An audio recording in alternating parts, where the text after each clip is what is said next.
안녕하세요, 유세미입니다. 오늘은요, 모처럼 유세미의 북카페 진행하도록 하겠습니다. 항상 이제 정기적으로 북카페를 진행하려고 했는데 새로운 시리즈물이 요즘 많이 생겼죠. 그래서 행복 시리즈, 직장인 고민 상담, 그리고 뭐 부자 시리즈, 자기계발 시리즈까지 그래서 여러 가지 시리즈를 이제 좀 많이 도움이 되시게끔 이제 컨텐츠를 이제 개발하다 보니까 좀 욕심을 냈어요, 제가. 그래서 시리즈물을 일단 기획을 해서 한두 편씩 일단 소개를 시켜드렸고, 그러다 보니 북카페가 조금 뒤로 밀렸습니다. 그래서 오늘은요, 지난번과 마찬가지로 아주 이제 쉬어가는 그런 시간으로 북카페 진행하도록 하겠습니다. 오늘 소개해드릴 책은요, 이회수 선생님의 절대 강자라는 책입니다. 나온 지는 좀 됐는데요.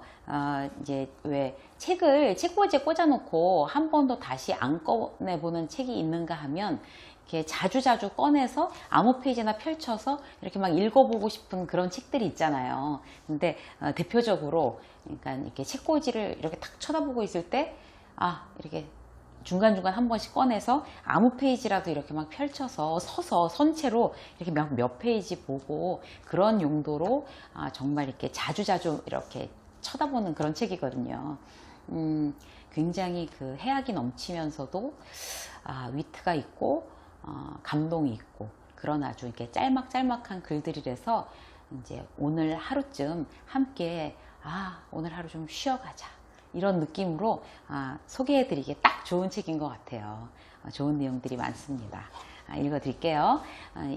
지난번에도 제가 한번 말씀드린 적이 있지만 이 북카페 같은 경우는 이렇게 늦게 밤에 돌아오셔서 이제 음료수 한 잔씩 하시면서 아니면 캔맥주라도 하시면서 그렇게 보시거나 아니면 아예 침대 옆에다 그냥 틀어만 놓으시고 딱 그냥 잠자리에 누우셔서 주무시면서 듣기에 그렇게 하면 참 좋겠다 이런 느낌으로 제가 이제 책을 읽어드리니까요, 그렇게 쓰시면 될 것 같아요.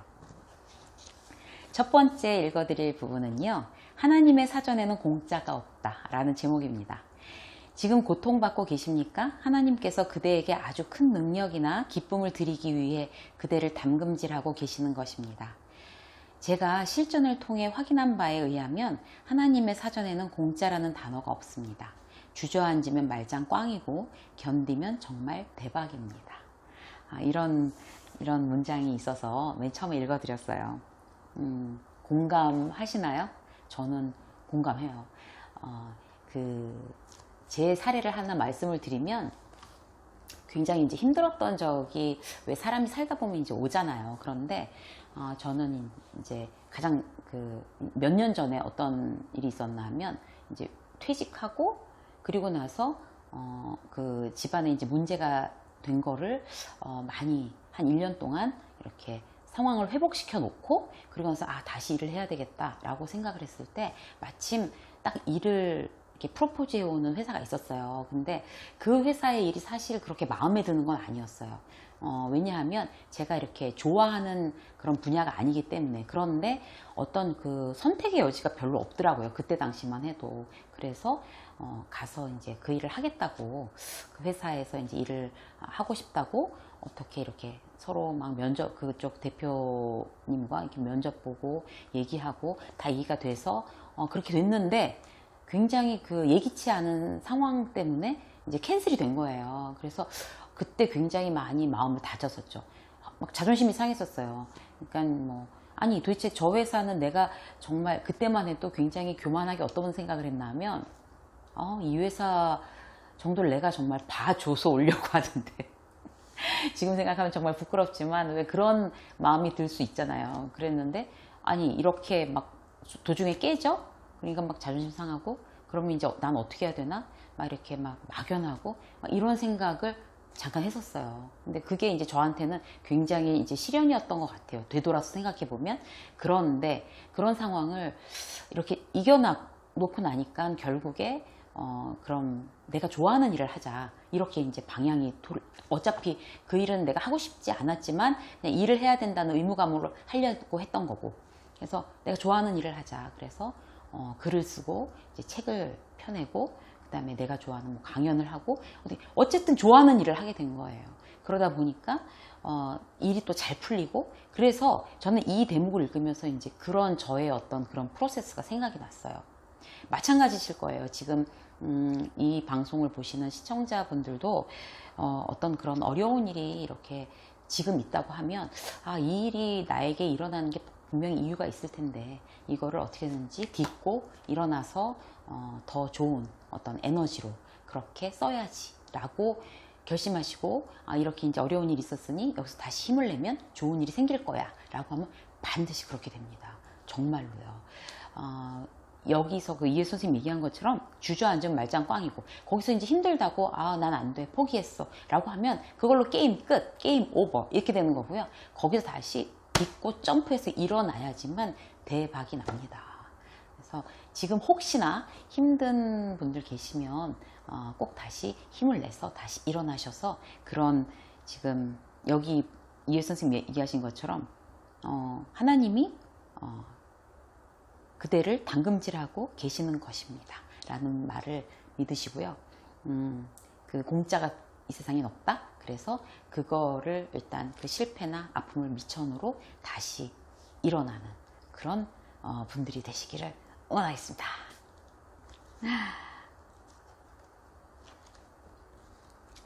자, 그리고 또 한 가지 읽을게요. 배수의 진 제목이에요. 나는 소설을 쓰기 위해 정선으로 가기 전 장인 어른께 말했다. 제가 1년이 지나도록 돌아오지 않으면 소설을 쓰지 못해서 자살한 것으로 아시고 아내와 아이들을 잘 거두어 주시기 바랍니다. 배수의 진이었다. 정선에 들어가 쓴 소설이 꿈꾸는 식물이었다. 내 초기의 작품들은 한결같이 주인공들이 좌절하거나 자살하거나 사고사로 죽어버리는 결말을 초래한다. 나는 작가적 책임을 통감하고 감옥 철문을 집필실에 장착한 다음 9년 동안 갇혀서 벽 오금학도와 황금 비늘을 썼다. 자기 구원의 메시지를 전달하기 위해서. 쓰는 사람이 감동하지 않는 소설은 읽는 사람도 감동하지 않는다. 그래서 나는 언제나 내 소설의 첫 번째 독자이면서 가장 엄격하고도 신랄한 독자가 된다. 이 이유혜 선생님은요, 실제로 이제 그 집에 이렇게 창살이 있는 그런 쇠문을 만들어 놓으셨대요, 2층에. 그래서 이제 2층에 그 문 안으로 선생님 들어가시면 그 밖에서 이제 사모님 보고 문을 걸어달라고 그러셨나 봐요. 그래서 뭐를 다 쓰기 전까지는 그 문을 열지 못하는 거예요. 내려오지 못하는 거예요. 정말 그야말로 완전히 딱 본인을 벼랑 끝까지 이렇게 딱 감옥에 딱 가둬서 벼랑 끝에 딱 서서 도저히 더 이상 물러날 수가 없게끔 그렇게 만들어 놓는 거죠. 그래야 정말 사람한테는 그 사람이 가지고 있는 능력치가 최대한으로 이제 끌어올려지는 것 같아요. 우리는 뭐 이분처럼, 이혜수 작가처럼 이 정도는 아니지만 아주 작은 일에도 사실 그런 자기를 이렇게 감옥에 가두는 일, 그래서 반드시 그 일을 하게끔 하는 일은 좀 몇 가지 힌트를 얻을 수 있을 것 같아요. 예를 들어서 어떤 건가 하면, 뭐 운동을 해서 이렇게 몸을 이렇게 만들겠다, 튼튼하게 하겠다라고 결심한 분들은 사실 뭐 자주 이게 깨지잖아요. 그러면 본인이 좋아하는 음식 있잖아요. 그러니까 이 운동을 하지 않으면 밥을 먹지 않겠어, 저녁밥을. 뭐 이렇게라든지, 아니면 그 본인이 좋아하는 그런 음식들을 전혀 못 먹는 걸로 자기가 자기 원칙을 세워놓는 거죠. 그래도 먹으면 어쩔 수가 없긴 하지만 어쨌든 그렇게 해서 본인을 좀 이렇게 엄격하게 이렇게 딱 가두는 그 목표를 위해서 그거를 할 수 있게끔 채찍질하는 그런 방법들이 되게 필요할 것 같아요. 그리고 예를 들어서 책을 너무 안 읽으니까 이제 책을 읽는 걸 강제로 나한테 이렇게 습관을 들이려고 하면, 오늘 이제 책을 예를 들어서 40페이지씩 읽는다, 20페이지씩 읽는다, 10페이지씩 읽는다 이렇게 결정해 놨으면, 그걸 하지 않으면 내가 좋아하는 드라마를 볼 수도 없고, 내가 좋아하는 게임을 할 수도 없고, 이제 이렇게 정해 놓는 거예요, 원칙을. 그러면 그런 아무 생각 없이 그냥 매일 20페이지씩 읽어야지, 매일 책 한 권씩 읽어야지, 이렇게 하는 것보다 훨씬 더 이렇게 효과가 나지 않을까, 그렇게 생각합니다. 그래서 자신을 목표를 위해서 어떤 이렇게 딱 감옥에다 가두는 거, 그런 거 굉장히 필요하니까 한두 가지씩 한번 이렇게 응용해서 실천해 보시기 바라겠습니다. 또 볼까요? 오늘 쉬는 시간인데 또 이렇게 해야 된다, 저렇게 해야 된다 이런 얘기 하고 있어요. 여기 딱 한 줄인데요. 뭔가 하면 밥과 꿈이에요. 제목이. 먹고 사는 일은 일이지 꿈은 아닙니다. 저는 이거 보고서 이거 꼭 저기 시청자분들한테 말씀드려야지 라고 생각했어요. 정말 그런 것 같아요. 그러니까 내가 지금 직장을 다니거나 어떤 자영업을 하거나 이런 거는 꿈이라고 하기에는 그냥 업인 거죠. 자기 업. 그러니까 생존을 위한 자기 업인 거죠. 그런데 꿈과 업이 사실 이렇게 일치되는 사람들도 있어요. 그러니까 예를 들어서 나는 뭐 의사가 되는 게 꿈이야 라고 해서 실제로 지금 의사가 돼서 일을 하고 있으면 나의 업이자 나의 꿈이었어 이렇게 되는 거죠. 그런데 뭐 그런 경우는 뭐 차치하고라도 예를 들어서 그냥 나는 지금 일반적인 회사에 다니면서 원래 내 꿈은 뭐였을까? 그러니까 꿈을 잃어버리지 말자는 거예요. 그냥 이렇게 아침에 출근해서 저녁 때 퇴근하고 뭐 이것만으로 만족하지 말고 내 꿈이 뭐였지? 지금부터 나는 어떤 꿈을 꿔볼까? 이렇게 생각해야지만 꿈꾸는 사람이 행복하고 성장하고 또 그럴 수가 있는 거잖아요. 그죠? 그래서 내가 지금 업만 하고 있는 건가? 밥을 위한 업만? 아니면 나한테 꿈이 있나? 그래서 꿈을 다시 생각해보는 계기도 되셨으면 좋겠습니다. 재미있는 얘기가 있어서 또 읽어드릴게요. 성형시대예요. 제목이. 인생을 살아가는 동안 어쩌다 제게 콜럼버스가 무슨 버스의 일종인 줄 알고 완행인지 급행인지를 물어보는 사람을 만나더라도 절대로 무시하거나 비웃지 않겠습니다. 사람을 대할 때는 머리에 무엇이 들어있는가 보다 마음에 무엇이 들어있는가를 중시하겠습니다. 인간의 능력은 육체적인 능력, 정신적인 능력, 영적인 능력 세 가지로 대별됩니다. 그리고 그 세 가지 능력을 모두 관장하는 것은 마음입니다. 능력이 아무리 뛰어난 사람이라도 마음이 바르지 못하면 결국 10년 공부 도로아미 타불이 되고 말지요. 성형에서 갑자기 미인으로 돌변한 아가씨에게 마음은 어쩔 건데? 라고 물어본다면 저는 나쁜 영감탱이인가요? 라고 했습니다. 뭐 나쁜 영감탱이라고 말하기보다는 좀 그 질문을 듣는 아가씨가 좀 당황스러울 것 같긴 하네요. 그렇죠. 사람을 대할 때는 머리에 무엇이 들어있는가 보다 마음에 무엇이 들어있는가를 중시하겠습니다. 우리가 정말 다 같이 그렇게 생각을 해야 될 것 같아요. 사실 뭐 학식이 많고 뭐 말을 잘하고 공부를 많이 했고 뭐 박사고 이런 거 별로 중요하지 않죠. 상대방을 대할 때 그 사람의 마음을 정말 마음의 눈으로 볼 수 있는 그 사람이 얼마나 좋은 마음을 가지고 아름다운 마음을 가지고 있는가를 알아봐주고 거기에 대해서 가치를 부여할 수 있는 그런 안목을 가져야 될 것 같습니다. 또 볼게요. 때가 아닐 뿐이라는 제목이에요. 젊은이여 실력이 모자란다고 투덜거리지 말라.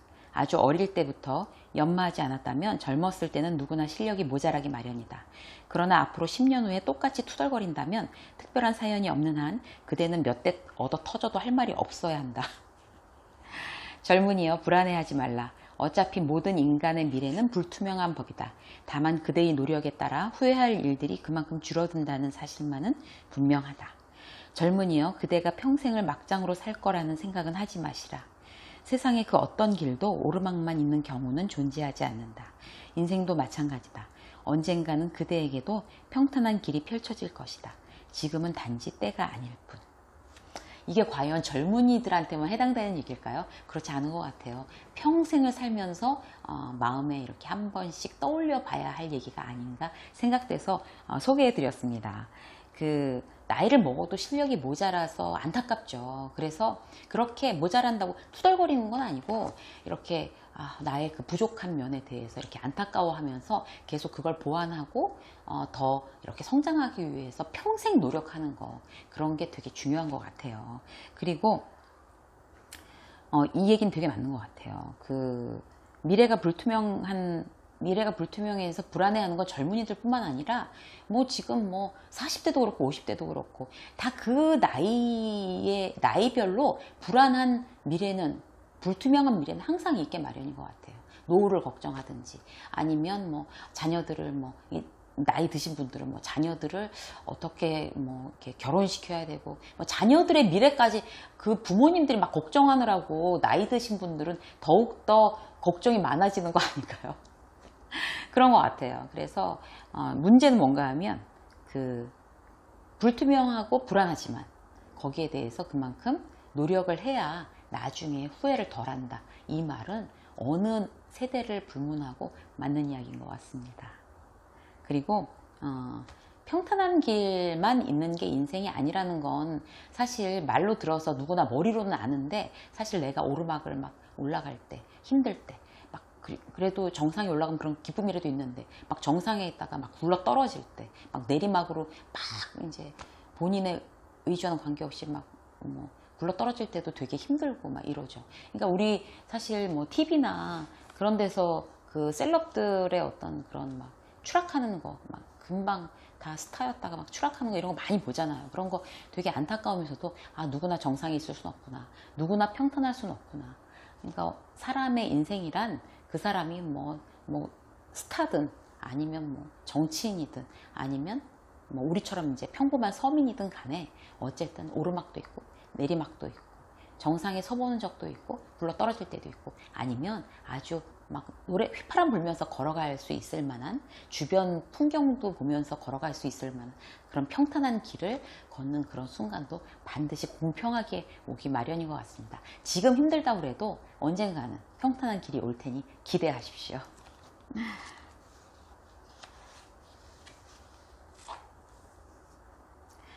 삑살이에요. 이번에 삑살이. 돈 때문에 사람이 목숨을 잃어야 하는 이 시대가 너무 슬픕니다. 없으면 목숨이 끊어지는 것들은 하나님께서 다 공짜로 주셨습니다. 공기, 물, 햇빛. 하지만 인간이 만들어낸 것들 중에서 없으면 목숨이 끊어질 정도는 아닌데도 엄청 비싼 것들이 있습니다. 보석, 자동차, 아파트. 하나님이 보시기엔 어떠실까요?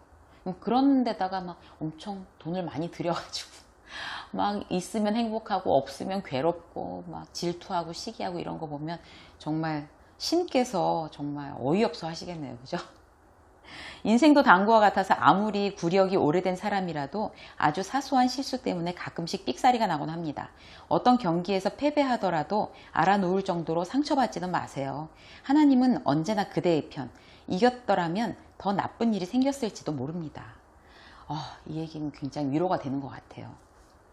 실패를 누구나 하죠. 많은 실패를 하고 잘 안 되고 이럴 때 많아요. 그렇지만 그럴 때마다 그럴 수도 있지. 실패할 수도 있지. 잘 안 될 수도 있지. 괜찮아. 잘 되었으면 더 나쁜 일이 생길 수도 있었어. 지금부터 다시 잘하면 돼. 라고 마음 먹는 게 우리가 할 수 있는 가장 영악하고 효율적이고 최선의 마음가짐입니다.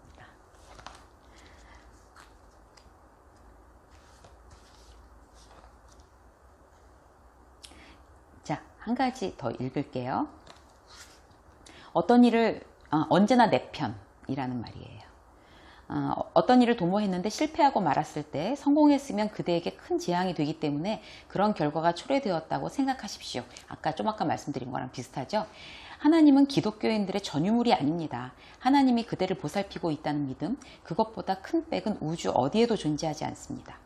제가 반백년 하고도 15년 동안 세상을 비틀거리면서 살아보았기 때문에 드리는 말씀인데요. 아무리 겨울이 길어도 봄이 오지 않은 적은 없었습니다. 그럼요, 기다리다 보면 결국 그대 눈부신 인생의 봄도 언젠가는 도래하고야 말겠지요.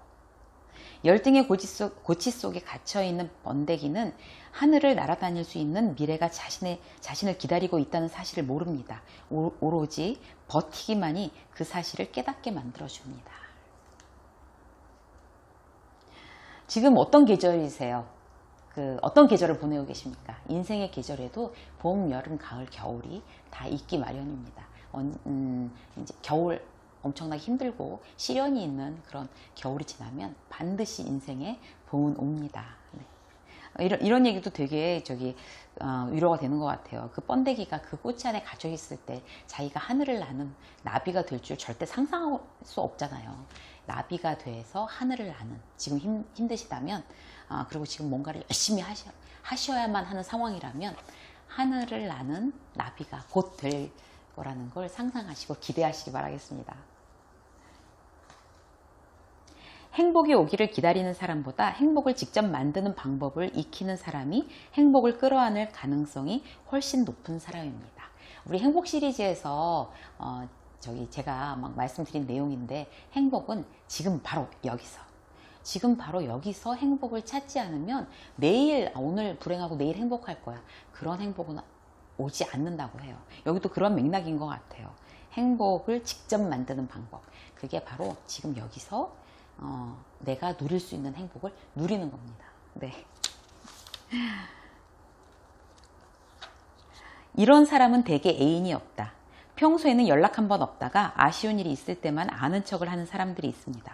그런 분들께는 모든 친분이 일회용이지요. 그런 분들은 대개 애인이 없습니다. 생긴다 하더라도 오래가지는 못하지요. 하지만 대개 본인들은 모릅니다. 이 세상은 같은 것들끼리 모여 살게 마련입니다. 모래는 모래끼리 모여 살고 낙엽은 낙엽끼리 모여 삽니다. 언제나 기쁜 일, 행복한 일만 생각하세요. 기쁜 일, 행복한 일들만 생각하는 것이 기쁜 일, 행복한 일들을 불러 모으는 비결입니다. 기쁜 일, 행복한 일 만드는 비결 들으셨죠? 이게 정말 비결이에요. 그래서 그런 일만 생각하고 지금 그것을 누리도록 노력하고, 그리고 이런 분들 애인 없대요, 애인. 그래서 평소에 그 사랑하는 사람들, 그다음에 뭐 궁금한 사람들, 내가 좀 케어해야 되는 사람들한테 한 번씩 연락하세요. 그래서 사람을, 인간관계를 유지할 수 있는 가장 이제 큰 방법 중에 하나가 바로 이제 마음이 부지런해야지 그런 관계를 유지할 수 있는 것 같습니다. 이 앞에 나온 내용인데요, 맨 마지막에 읽어드리려고 제가 그냥 넘어갔었어요. 요거를 마지막으로 해서 마지막으로 한 가지만 더 읽어드릴게요. 아침을 위하여, 이제 오늘의 결론인데요. 오늘도 어김없이 아침이 찾아왔습니다. 그대로 하여금 사랑을 할 수 있는 시간을 드리기 위해서입니다. 하루는 24시간입니다. 모두 사랑하는 일에 쓰셔도 괜찮습니다. 여러분, 하루 24시간 모두 사랑하는 일에 쓰셔도 아주 좋습니다. 괜찮습니다. 사랑하며 사시는 그런 행복한 분들이 되시기를 바라겠습니다. 입세미의 북카페, 오늘 여기까지 하겠습니다. 고맙습니다.